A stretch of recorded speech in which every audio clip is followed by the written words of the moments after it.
Welcome back to Sullivan's Unheard Voices. I'm here with Katie Combs. Hello. Thank you very much for joining me today. Yeah.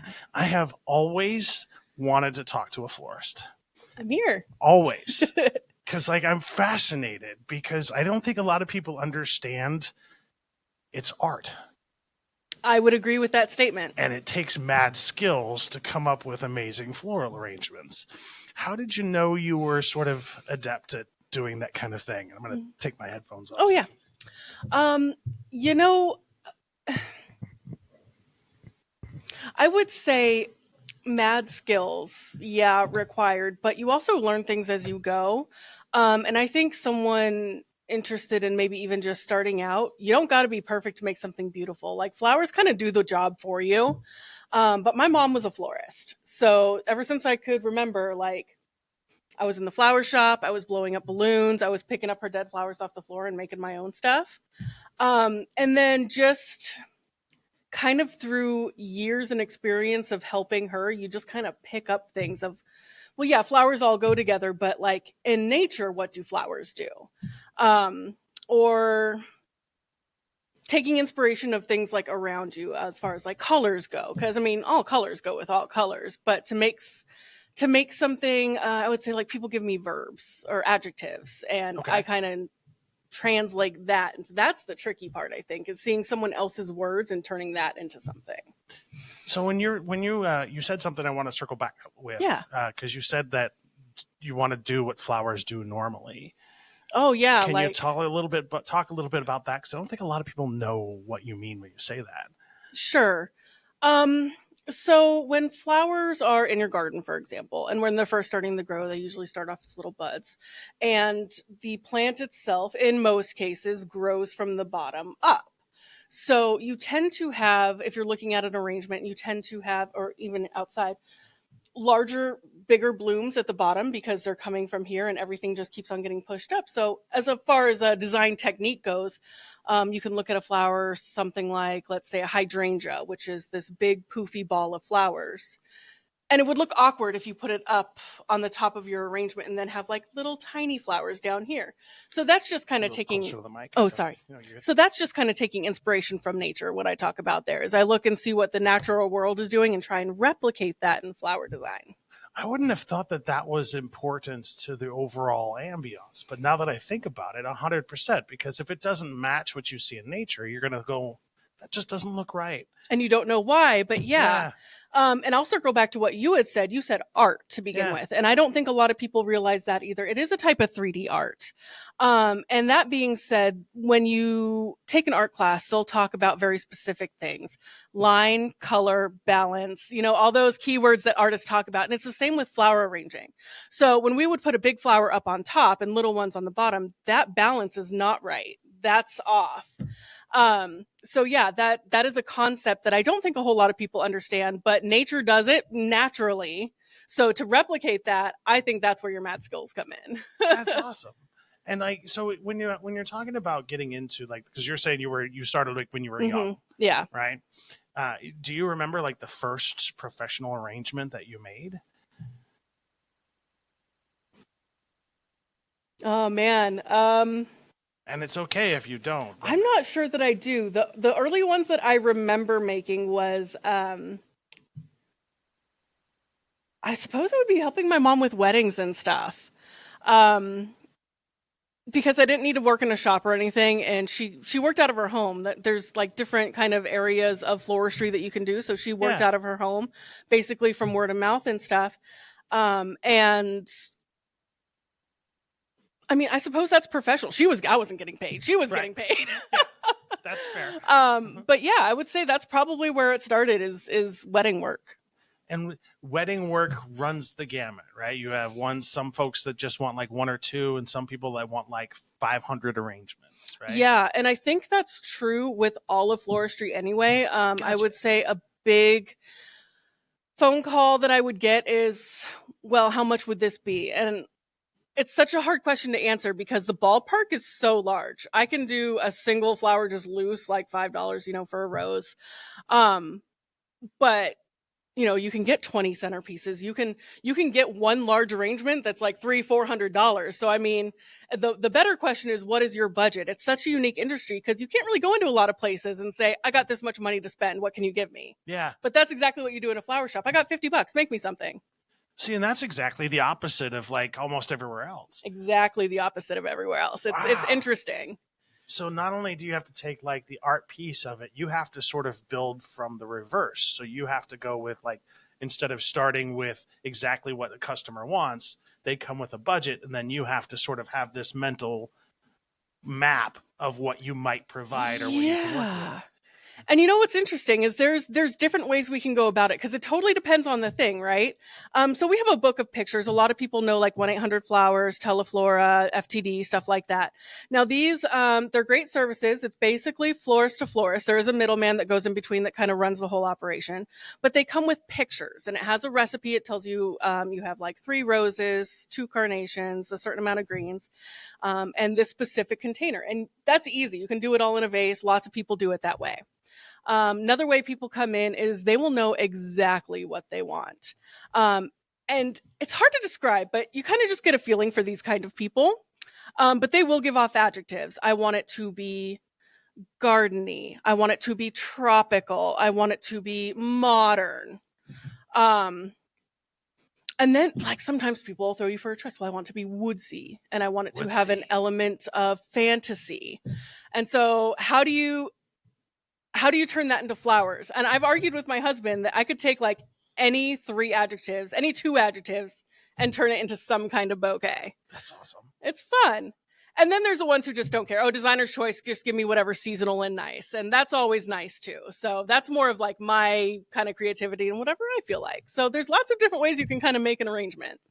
I appreciate that. And I think it's also important to acknowledge that while using things like 1-800-Flowers and the national folks, it's way more effective and I would imagine way better for your bottom line if people just go directly to you. I would argue that yes, direct to florist is always better. So the shop I work at is Pemberton's Flowers. We are a member of the Teleflora network. Okay. So we're independent here in Salem, and we use the wire service is what it's called. So people can come to our shop. They can order flowers for their cousin in California, and we can send it directly through using the Teleflora network. Okay. The way that's different is some people would just go to teleflora.com. Yes. And then they would pick a florist from there. But that direction does cut out your local florist. So yeah, always calling or going into your local flower shop. And then something other people don't know too is scams are really big in flowers. So specifically for ours, you type in Pemberton's and you would think that we would be the first thing that pops up. Yeah. But these companies, so places like From You Flowers, Flower Shopping, Ava's Flowers, Terry's Flowers, they steal our name and they put Pemberton's Flowers on it. You click on their website and it goes to their website. And what they do is they show the pictures of the flowers that we offer, right? But they show them at like a $30 price point. But that's like an $80 bouquet. So our customer will call them, pay the $30, try and send us the order and be like, oh, well, we want this bouquet. It just has some red roses and white lilies in it. I'm like, okay, so for $30, I can get maybe a lily and a rose, and I will send that to my customer, my recipient. And the customer sees that and will like, that's not the picture I saw. The picture I saw was this big and had like 5 lilies and 20 roses in it. And then that person feels like they got scammed. That is not cool. It's awful, but we're the flower shop that sent it, right? So they see our name on the envelope and assume that we just took all of their money. So the third-party company doesn't take any of the responsibility for that. So we have had to, as a company, learn who these people are and just reject their orders. It's so bad. And I feel bad for our customers too, because they think that they're getting something spectacular. and it just doesn't turn out. And then, it's hard for them to get their money back because it's a call center. You can't get a hold of anyone. So that's another reason to call direct your florist or go into your local florist. If you're calling, make sure, are you located in whatever town you're in? And do you have a physical shop with flowers? Best advice I can give to people is call your local shop. And the reason I always tell people to do that is because when you spend money, if you spend money locally at your local shop, your local community, your money stays in the community. Oh, yeah. If you go to one of those national chains, those national brands, you might as well be just cutting a check to a different country, and most or none of that money comes back locally. Oh, yeah, and always. So I always say people buy local. I have a question I've been dying to ask. Oh, please tell me. So when you get your flowers, right? Everybody and their mom has their trick to keep their flowers alive and fresh. What does a florist recommend people to do? Always flower food. Always flower food. So the tricks, let's see, you've got a little splash of bleach, a little bit of sugar, or Sprite because of the sugar. Bleach, yeah, like a tiny little splash. Yeah. So basically what these things do is, like bleach, for example, keeps the water clean. It keeps the bacteria out. The Sprite is sugar, or the sugar water or whatever that feeds the flower. The reason why I would suggest flower foods over those two things, which do work, they will work in a pinch if that's all you got, totally. The flower food has both of those things. It has a disinfectant and it has the flower food, but it has a third ingredient, which is a pH balancer. It'll soften the water. It's better for the flowers. So in a pinch, you don't got flower food, that's fine. The small little splash, and we're talking like a teaspoon of bleach, like we're not pouring a whole bunch in there. Right. And a little sprinkle in, sure, that'll do just fine for your flowers. But if you're going to be at the shop anyway, ask for a couple extra packets. Yeah. And then what's the general lifespan of flowers? Depends on the flower. Depends on the flower. Our most popular flowers, people always call and ask for the peonies. Very short window of time. They only last like in season about a month, but those things are gone in like 4 days. Same thing with like tulips. People love tulips. They don't last a long time. If someone was going to call and order, and flowers are not cheap, and it's no secret. It's and I get that. But if you're going to spend that kind of money on flowers, you want them to last. That is as simple as saying, I'd like to have longer lasting flowers to your florist. I say, okay, I'll use carnations. I'll use mums are always great. A flower called alstroemeria. There are certain types that they're going to last 2 weeks. See, that's awesome. So I wouldn't have even thought to have that as part of the conversation. I just want longer lasting flowers. Simple as that. That's awesome. And when you're talking about things like tulips, for example, and in that short window, do you source all of those from around Salem? Sourcing. Now that's another thing. So we try and use local as much as we can. We find that local flowers, number one, they're fresh. Like you cut them and you get them right here. But there's also a lot of really cool, we're in Oregon. There's just lots of really cool varieties anyway. So you always can end up with a little bit more personality in your flowers. Yeah. Versus the farmed ones, they have to meet a certain height. They have to look a certain way. They're going to be uniform. So if I order a snapdragon from our wholesalers versus a local snapdragon, it might be a little bit smaller, but you're going to have little branches coming off of it and little colors here and there versus just the plain stuff that I always get. So local always first. Us personally, we source stuff like roses direct from the farm, mostly in Colombia and Ecuador. Nice. Just really good growing properties from there. And that's actually where most people, even if you go to Safeway and stuff, source their roses from. But we prefer to go straight to farm instead of using a wholesaler for roses because, then you're getting shipped to the wholesaler and they're sitting there for however long, and then coming to us versus the farm just ships to us. So you can't get much fresher than that. And then push comes to shove, we'll go to wholesaler. And, they do a good job keeping care of their flowers too, but that's kind of like the order of pickings. So how do you all keep your flowers sort of fresh? We have a giant walk-in cooler. Obviously not practical for most people. The best way to keep flowers fresh at home, keep them out of direct sunlight, no moving air. So if you have an overhead fan, don't put them right underneath the fan. Oh, I would not have guessed that. The wind will just blow all those petals open. and in the coolest area possible. So, if you have a bedroom, bathrooms, great for flowers. No windows, no air, just nice and cool. Um, and then some people put their stuff in the fridge. Now, this is an interesting thing. Fruit lets off gases Yeah. and it destroys the flowers. So if you're going to keep the flowers in a fridge, you can't keep them in there with fruit. I would have never thought of that either. Very, very sensitive little critters, those flowers. That explains a few instances of why of my. Oh, that's fascinating. So, what's the biggest flower arrangement you ever made? Oh boy, how do we answer that? Like individual one? Yeah. Individual flower?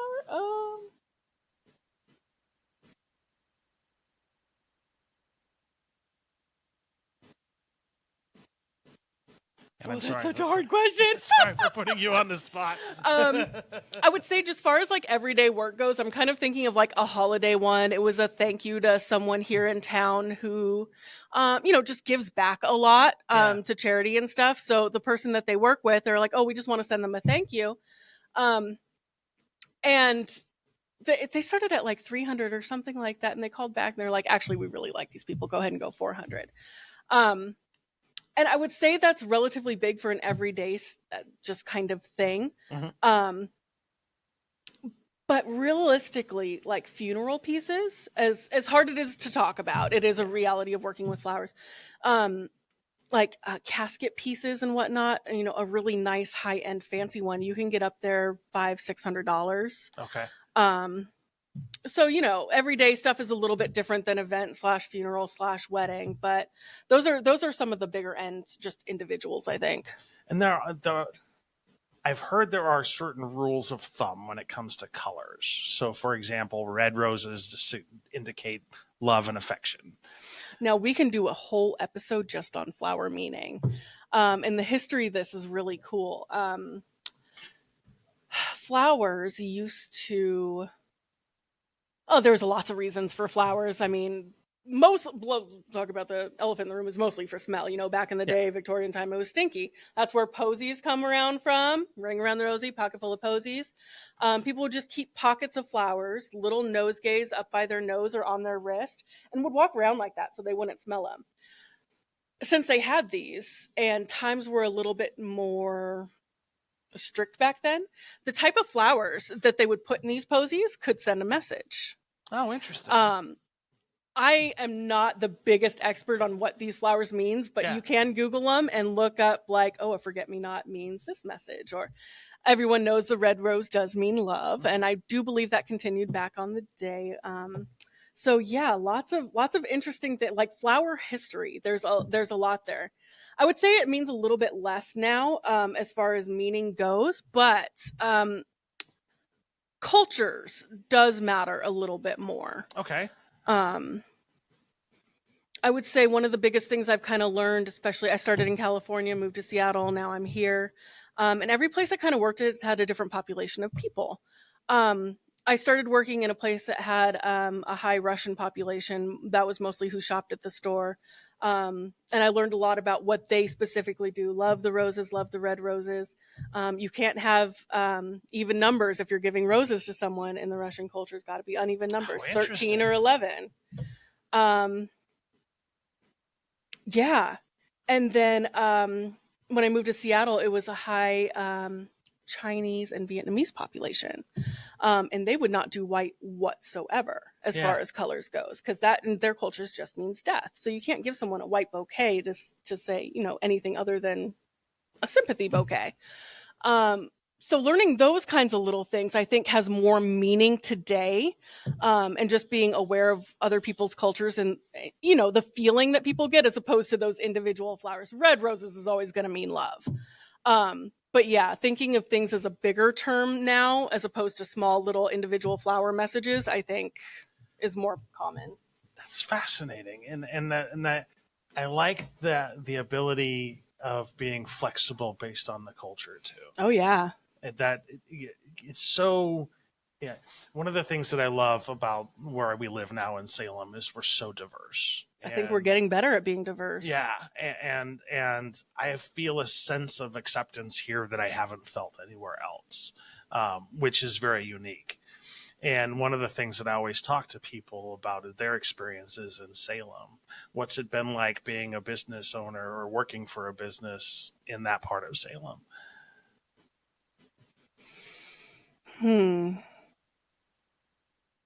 There's a sense of community. Um, and I don't think I've felt that anywhere else I've lived. Like I said, I started in Sacramento, and Sacramento's massive. Yeah, It's also the 10th most diverse city in the country, which I is did not very know that. cool. Yeah. And then I moved to Seattle. Big there, and you get lost. Well, in Seattle, I grew up in Seattle, Did you? and Seattle freeze is a thing. It sure is. I It, lasted 4 years and got yeah, out of there. I didn't make no friends. yeah. I remember living in Seattle for 10 years and didn't know a single one of my neighbors. It's not as friendly. There's not It's as much community. and I've met 7 people that I in my apartment complex since I moved there on Saturday. So it's like stark difference. Very different. I say community is a big part of what makes Salem in particular special. And I think just working in a small mom and pop shop anyway. I mean, we have, customers in our database that have just been families here that you can see around town. I mean, the Lulays have all different kinds of like their family's huge around town. Yeah. If you lived here for like a year, you've seen a Lulay, sign. Just stuff like that. Like, oh, we know the Lulays. We know these people. We know these people. Part of what we do in the morning when we get to the shop is, again, as unfortunate as we get the obituaries and we hang them up, we see the names of people that we have known here in town for, I don't know, since people started moving to town. So Yeah. people have been here for a really long time. It was a small little community for a really long time. I think we're just starting to grow since the pandemic. But I think that community and those close ties to people around us are still very much present here, more than anywhere else I've ever been. And there's like a collectivist attitude towards community here. Like when I'm walking down the street, for example, and somebody's pulling out, I can't think of anywhere else where they pull back to let you cross on the crosswalk. Like that only happens here. I have not experienced that anywhere else. Yeah, I'd probably agree with that. Although sometimes I wish people would just go and make a decision. You and me both. And so, what do you like best about being here in Salem? Probably just a smaller community again. I have, my 5-year-old son over there, and I like, what am I going to do? Have him walk to school in the big city? Like that was never going to be a thing. No. I don't know. It's quiet and it's peaceful here. I like the people here. I like my job. I never want to leave that job.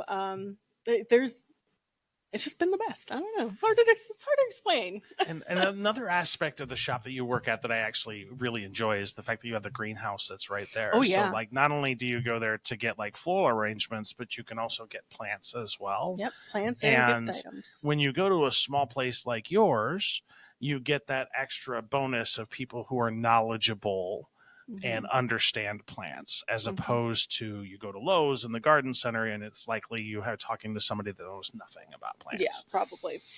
And so what goes behind the education piece? Like, how do you learn? I think that goes along with flower design. Now we have people that just like plants. Yeah. And I would say, number one, if we don't know something, we're going to Google it. If we see something on like our wholesaler trucks and we're like, oh, what's that? How do you care for that? We're going to look it up. I know our greenhouse girls, they're amazing. I do believe, well, actually, I think most of the people in the flower shop side of it too is on like Facebook pages for plant care. And like people will post pictures of their plants. Why does my leaf look like this? And you'll have like 20 to like, the community for plants is so strong. But sharing that information and making sure that when we send something out, people are knowing how to take care of that, and then they're able to share that information. You can't gatekeep stuff. I think people have this idea that like, because flowers do cost a lot of money, and it's not a big secret that anyone can do them. Anyone can do them, and plants too. And I think people can tend to be a little bit protective of their secrets and what they do for a business, but sharing information is going to benefit everyone way, way more. And you're going to get better plants out of it. You're going to get better flowers out of it. And I like it when people learn and are interested. So, and I love it when people are willing to share information too. Like I have a coworker of mine, Nicole. Hi, Nicole. She has more plants in her apartment than I have seen anywhere else. And mad skills to anybody that can keep a plant alive. I seem to not be able to. But I hate to admit that, but I always overwater. I work there underwater. I kill all my plants. It's okay. I've kept one alive. I highly recommend peace lilies. Oh, interesting. Purify the air. White anthurium peace lily, right? They look like white anthuriums, the ones that have little bell cups. Yeah. So they purify the air. They tell you when they're thirsty. So they'll usually have perky leaves. And when they're thirsty, they'll just start to droop a little bit. You water them. Within like 5 minutes, they're back to good. Interesting. Yeah. I think that's the perfect house plant. And they can get pretty big and showy too. So I appreciate that because I've been working with a golden pothos and it has not been easy. Really? Pothos is my second recommendation. Keep going with the pothos. I dropped my whole plant and I thought there was nothing in there. And then like a month later, a little sprout popped up. So you might still be okay. Because I drenched the roots and I had to dry them out. Yeah, they do that. They're picky too, can't have their feet too wet, but we can't be too dry. Yeah. Plants takes a special person, I think. I'm much better with fresh cut flowers. They're supposed to die. Fair. And then, so like when you're talking about a flower arrangement and putting everything together, how much time goes into like the development piece of that? Depends on how I'm doing mentally that day. That's fair. It's one of those weird things that like some days you're on it. So for an artistic job, I have to be artistic on demand.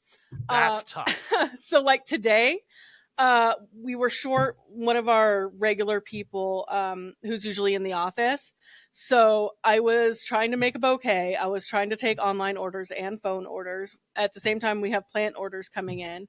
And to be honest, I was there from 8:30 and I didn't get that one arrangement done that was only like a $70. It was not a big dollar arrangement. It was only $70. I didn't get it done until 1:30. That being said, if I'm on my A game and I'm like here and I'm focused, like especially holiday times when you got to pump out hundreds of arrangements, I can plan something out. Planning 2 minutes, gathering the materials 5 minutes, putting it together 10 minutes. So it can be fast. But yeah, for that artistic job, being in the right mindset is going to make a big difference on how fast you can accomplish something. Interesting. And when's the busiest? Because I know Valentine's Day is what you would think is the busiest. Yeah. What other days of the year where you all are just scrambling? Yeah. So, I mean, major holidays. So Valentine's Day, obviously, number one. And especially because it's only one day. Gentlemen want their flowers delivered to their ladies, to their partners, I should say, at work in front of everyone, right? Like, because otherwise it doesn't count. Right. We have to make everyone jealous or it doesn't count. So that is one of those tricky things because you have 8 to 5 and you have 500 orders and you have 7 vans. So, oh wow. The scramble for that, and we're not perfect all the time. We try so hard it's never nice telling someone no. Yeah. But someone calls the day before Valentine's Day, hey, I need this. I'm like, okay, I gotta warn you though, it probably won't make it to work on time. So, yeah, we have to try and balance that, especially for specifically Valentine's Day. Mother's Day is another big one. But the good thing about Mother's Day is it's always on a Sunday. We're closed Sunday. And how nice is it for your mom to get a flower arrangement the day before or 2 days before? Yeah. So that kind of spreads it out a little bit. And I would say that's probably the same for Christmas and Thanksgiving as well. Those 2 holidays are also very busy, but you can tend to spread it out over a little bit longer at time. That one day within this 8-hour gap on Valentine's Day is pretty intense. And I've said it once, I've said it again, I'll say it again. Be kind to people. When they say no, they they're just doing their job. I They wish I could really help wish, everybody. yes. And so please, people, don't take it personally. Don't be mean, and be better prepared next time, because you know Valentine's Day is coming. You have months and months to prepare. There's no excuse. And just because you didn't do the pre-looning and all that other stuff, don't take it out on the staff, because that's just not fair to anybody. I would I'll get say, off and my soapbox no, now. it's good. No, it's good, and I think the more people that hear that is always. I mean, treat service people nice. Yeah. That's just the general rule. Mhm. Um, I it just it does feel bad. I never want to say no to anybody really. Um, but what can you do? I mean, I want to make sure that the people who have ordered get their flowers. It's You're right. only fair, right? Right. And you have to have clear expectations so that you can meet or exceed expectations. Agreed. And really, at the end of the day, it's you're doing everything in your power to make people happy. And that's the whole mission. That is the mission. I like putting a smile on people's face. And there's nothing happier than getting a random bouquet of flowers when you're It not does expecting put a smile on people's face. Mm-hmm. And I would say that's probably one of my favorite parts. That, like, I like making flowers. I could make flowers all day, every day. But the favorite part of this is like the people who are ordering, the people who get our flowers. We have an amazing customer base here. I mean, we talked about the community and stuff. Yeah. Our shop has been, the building itself has been there since the 30s. The lady that owns it now, her family has had it since 69. So our customers have been around for so long, and we have regulars. We have people that know certain designers and they order from certain designers.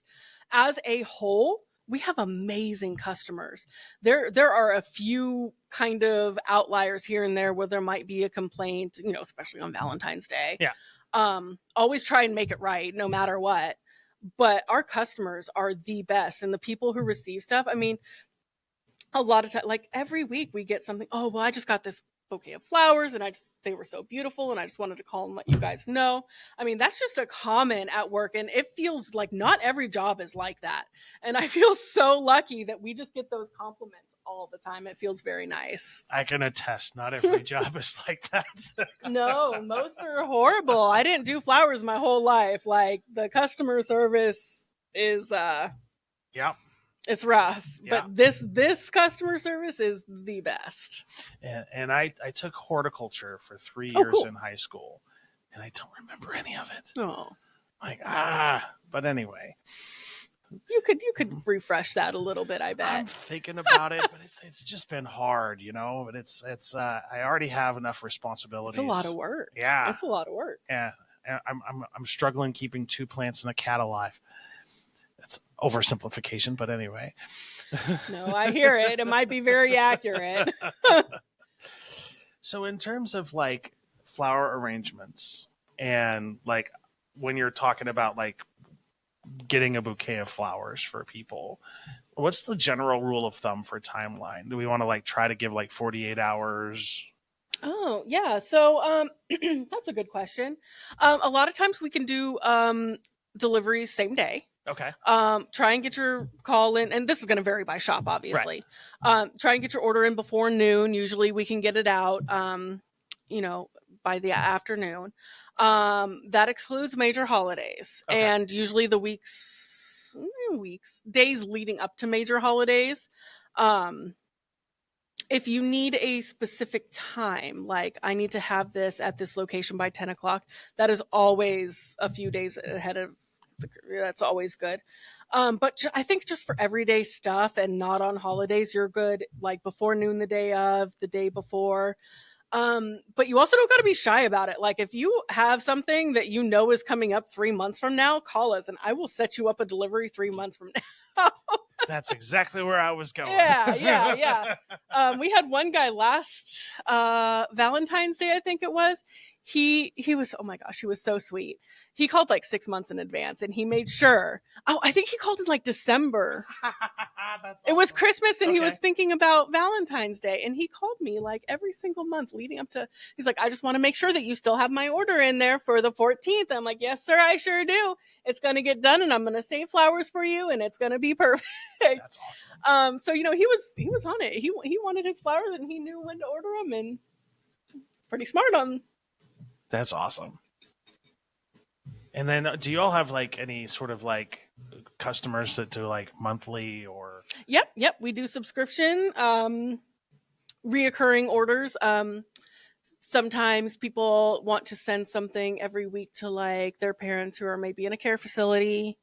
Um, we have businesses that we go to, like so for the reception desk, we do that. Yeah. We have businesses around town that I wouldn't say are recurring, but they call us at least once a week, just say, oh yeah, we're with this account, we need to send to this person this time, we need to send to this person this time. So all stuff like that. And we even have clients who, while not reoccurring, they just order very cool specific things on a regular basis that are maybe a little bit outside the box and let you stretch your designing legs a little bit. So not super, super common when they come in, but when they do, it's like, oh, cool, this person's here. What are we going to do this time? That's awesome. That's awesome. Mm-hmm. And I would imagine some of the requests are pretty interesting. We got some cool requests. Let's see. A while back, we had one, I think it was his mom's 70th birthday. That's awesome. And he had this very specific thing. It was the craziest design. He wanted flowers like kind of flat, and he wanted it to say 70, I think, on it. And each one he had like specific things on it. So on this part, it needs to have this sort of flower with like this kind of thing. I forget all the things. One of them was like beach theme. One of them was Oregon Trail theme. So what we had done is we set it up like, a digital clock, how it has like the little segments. So there was 4 segments for the 7 here, and then 0, 0 each one. And, yeah, we had to figure out how are we going to make this theme fit with these flowers and work on a flat surface. That's so really stretching your imagination of what's actually possible with flower. That's awesome. That's so cool. Very interesting. And nothing beats a gift that smells like that. Oh no. Yeah. Oh no. But there are cases too. People are like, well, I don't want any fragrance. Do they have flowers that don't have fragrance? There are flowers that don't have fragrance, or at least less fragrance. Oh, interesting. And levels of fragrance. So, I mean, you think about your lilies are going to be really strong. Most people think of strong smelling lilies. Stock has a really strong smell. But there's a flower called an alstroemeria that, like, while it's technically a lily, it's called a Peruvian lily. You don't smell. You're not going to smell anything off of it. Fascinating. Yeah. I have never experienced a flower like that before. Well, I think it's more common too with produced flowers, like farmed flowers. Okay. Whereas if you're going to go out in your yard, they're probably going to have a smell because naturally the bees are going to want to get to them and the butterflies and all your pollinators and stuff. But the science behind growing flowers, people don't think of a lot either. But most of the flowers that we buy in grocery stores and flower shops, they're all genetically altered. So your roses now, have you ever gone to the grocery store and smelt a rose and you're like, oh, I don't smell anything? Yeah. So roses are genetically bred to last longer and open certain kind of ways. Like we have this idea of what a rose should look like in our head, right? Yeah. I want it to start off like bullet shaped. I want it to be super tight when I buy them. I'm going to feel the base of the rose and I'm going to make sure it's bullet tight. Yeah. But when you get that, how is it going to open? Not usually. Right. But when you have one that's a little bit poofier here and it's got loose petals and it has a more spiral pattern in the center, it's going to open better. Okay. But people don't want that soft rose, right? Because they think it's soft and they think it's already dead. So how do you get this balance of we need it to look like this at the beginning. We need it to open like this. We don't like thorns, right? Nobody likes thorns. So we got to get rid of those. Oh, and we want it to be the specific shade of red. Yeah. Well, you got to play with the genes of the rose. And once you start doing that and start breeding flowers to look and behave a certain way, the first gene to go is the scent. I don't know if I like that. Well, most people don't, but I can guarantee you that if I brought you in a flower from our shop, just like a regular rose from our shop, straight from the farm, and I went out to my backyard and I picked you one of my heirloom garden roses, you would like the smell of this one better, but you wouldn't buy it. Because it's not going to last as long. I would argue that they potentially could last as long as you care for it, but it's going to be more open and it's going to be more showy and it's going to be softer and it's not going to be what you have been. I don't know how we got trained to. I mean, it's good to pick a firm rose. You definitely should. Yeah, but I never do. They're great. I wouldn't say they're the best, though. I'd much rather have the English garden rose versus that. And I think people want that in their head, but when they go to buy that rose, they're like, oh no, this one's firmer and harder and fresher. And they think it's gonna last longer is what the thought is. They think that rose is, and it might, but they think that rose is going to behave the same way that garden rose does. And it just doesn't. It just doesn't. And again, the smell is not comparable. There's also a price difference. Your English garden rose can go for $10, $12 a stem. Okay. Versus your regular, just standard run-of-the-mill red Freedom Rose, $5, $6, depending on the shop. So there's a difference in, like, we know this is the better quality rose. Okay. But I put them in my cooler. I put the garden roses up there, and I put the regular roses. 9 times out of 10, they're going to go for the regular, what they think it should look like. It's very interesting. That is very interesting. Is roses like the only one like that? I would say it's the most common. Okay. And I think mostly because, I mean, our grandma said, oh, you know, got to feel for the firm rose. I mean, it's just been embedded that we should. And like I said, it's not bad to go for that rose. And a lot of varieties, especially, like I said, there's one called the Red Freedom Rose. And you can go to Safeway and find these. It'll be labeled as a Freedom Rose. Okay. There are just certain varieties that do better. So you can go and get that Red Freedom Rose. You're probably going to end up with a tight bud to begin with. It's probably going to open relatively nice, not as big as your garden rose, but nice. Yeah. And it's not going to have a smell, and it's going to be a regular price that most people can afford. And that's great. That's a great rose. That's special. If you want something special, it's going to come with a premium. You know, it's that cost balance thing. Now the pieces are starting to come together. There's a lot of pieces that people don't think about. And even when I try to upgrade, there was this one Valentine's Day, we hadn't got a regular rose shipment in, but we got these fabulous red garden roses. The rose head was, I mean, this big and had so many petals. It did not look like an average rose. And this person had ordered a dozen red roses, so the only thing I could do was upgrade them with these fabulous English garden. He sent it back. He's like, she doesn't like them. I want to return these, and I just want regular roses.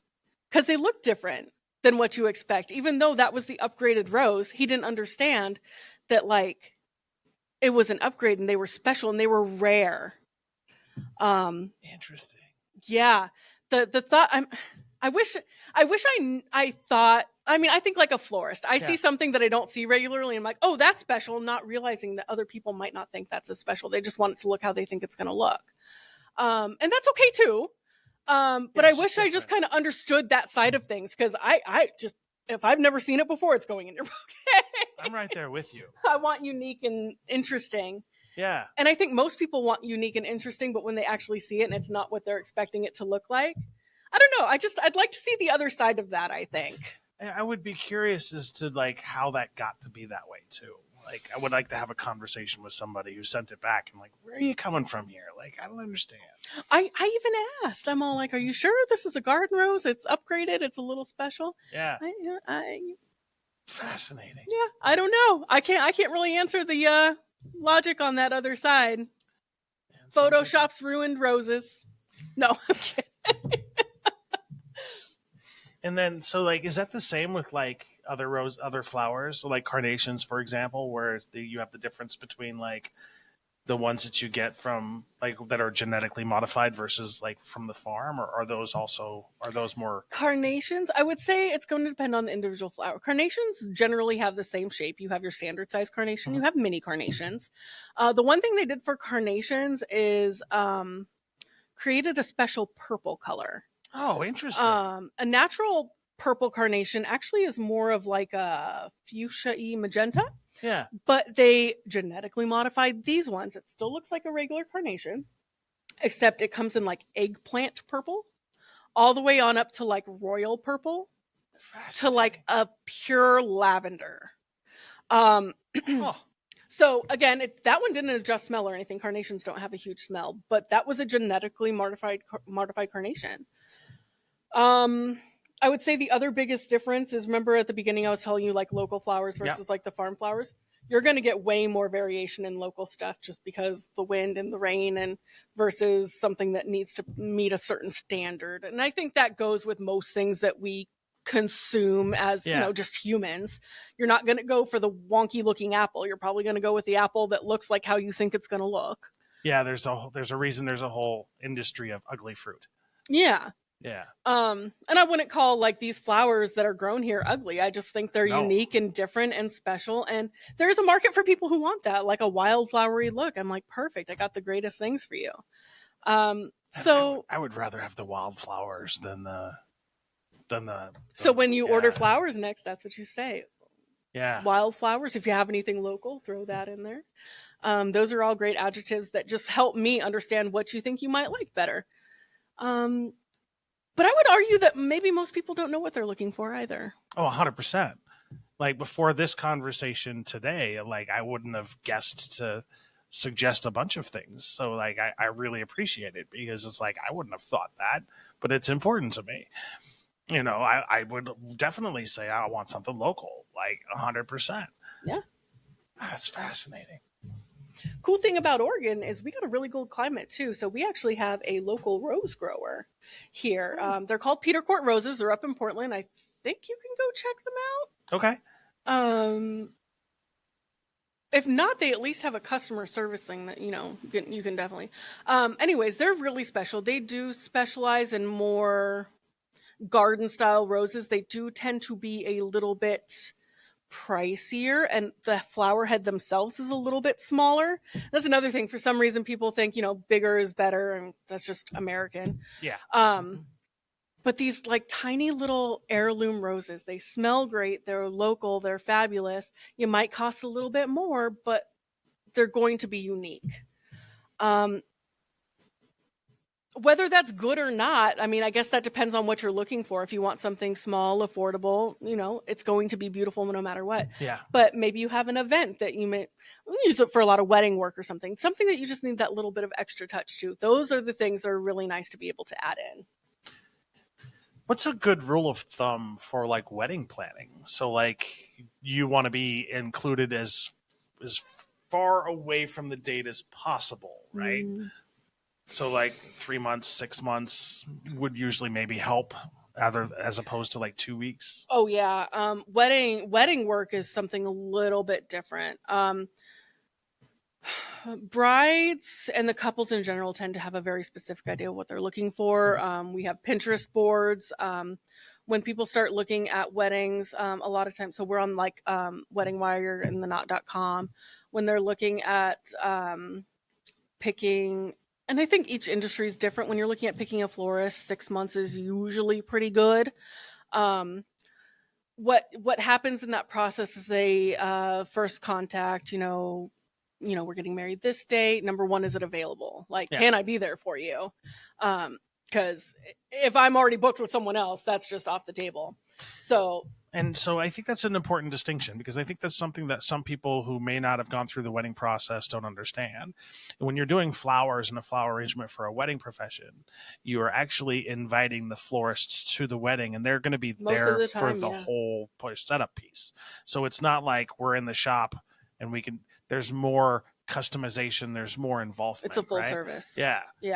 And that depends on the wedding too. There are some people that just come in, they get like 3 bouquets and pick up their stuff and go, small elopements and stuff. But just recently this summer we went to All Sea and we set up a wedding there. We have gone to, I think we're going to go to Silver Falls like 2 or 3 times. That's an awesome place for a wedding. I hadn't even thought about that. That's beautiful. We have a chateau here. What? In Salem. It's off of Ballantine or something like that. That is like a complete, it looks like you just stepped into France or something. I haven't been there yet. I'm really hoping to very soon maybe book something there. If there's any brides listening, getting married. Yeah. The chateau in Salem. We have everything we need for it. It's very cool. So, the range for that is very different. And once we get those details sorted out, where's it going to be? What's the date? I go into it's a very detailed planning mode. I will write out an entire proposal for the couple. I will include pictures of the flowers we're going to include, alongside with pictures that they've picked. So it looks like we get a good match, make sure they understand what they're going to be receiving. And they get to keep all of that. I have an itemized list of stuff that they do, and then they have up until 30 days to make full payments, and then once, did I say 30 days? Yeah, Yeah. up until 30 days before the wedding to get Okay. all the payments in. And that's when I need to order the flowers. So I need to have those flowers ordered a month in advance. I want them reserved. I want buyers out looking for that special, like I indicate when I order, this is for a wedding, pick me special stuff. So I have people out there like sourcing special stuff for these brides. You know, it's a big day, and they're not cheap, and like it needs to be perfect. I want it to be perfect. And people need to understand too that you're buying living things. Of course, there is And always the reason you say a month in advance is because you want to make sure that those flowers actually exist. Because if you don't, they could sell them, that you may not have. So there's always that risk, right? At the end of there the is day. always that risk, and we actually have a contract for events like this. The general idea is I'm going to keep your vision as close as possible, but I mean, again, like you said, it's a perishable product. This one that I did in Alcy, we had it was a blue and orange theme with some tropical flowers. Um, and on the tables, there was just going to be some tropical leaves and a stem of either orange or blue flowers. Um, I get the blue flowers in, and they're falling all over the part. They're shedding. It's all coming over. Oh no. And the longer I'm looking, they're just falling apart. And as I'm loading stuff into the van, someone's running at me with these blue flowers. I'm like, you leave those there. I am not taking those. I will not use it if it's not good. Like, Yeah. it's really important to me that everything looks perfect. So what I did was, luckily, I had more orange flowers for that. So I just took the extra orange flowers, and I think it turned out beautiful. It's maybe not what we anticipated, but I would rather have all orange flowers nice than have stuff just shattered all over the place. Yeah. Um, and that goes true with any, if like you ordered flowers from me and it comes in dead or crinkly, I will either give you a call, I will make an acceptable substitution, but I won't send you bad flowers. I get the price is absolutely insane. And if your flowers are going to die the next day, I'm not having that. It's going to be nice on my watch. And that's an amazing thing. Yeah. Well, we've been at it for about 50 minutes. Perfect. Thank you so much. Thank you. I love talking about flowers. This was very fun. How they can contact you if they want you to service their wedding or they want florists from you. Absolutely. We're Pemberton's Flowers. We're at 2414 12th Street Southeast. And we have a phone number, 503-588-0910. You can also email me if you have specific questions, katie@pembertonsflowers.com or info@pembertonsflowers.com. You can find us on Wedding Wire. You can find us on The Knot. We have our regular website. Don't get trapped into those fake websites. That's though. what I was just going to say. No fake websites. Make sure it's the real one. Yeah, it's important. I tell people up at the top where you actually type in the www, that has to say pembertonsflowers.com. If you click on something and it says Ava's, don't do that. I really appreciate it. Yeah, thank you for having me. This was fun. Thank you, Katie.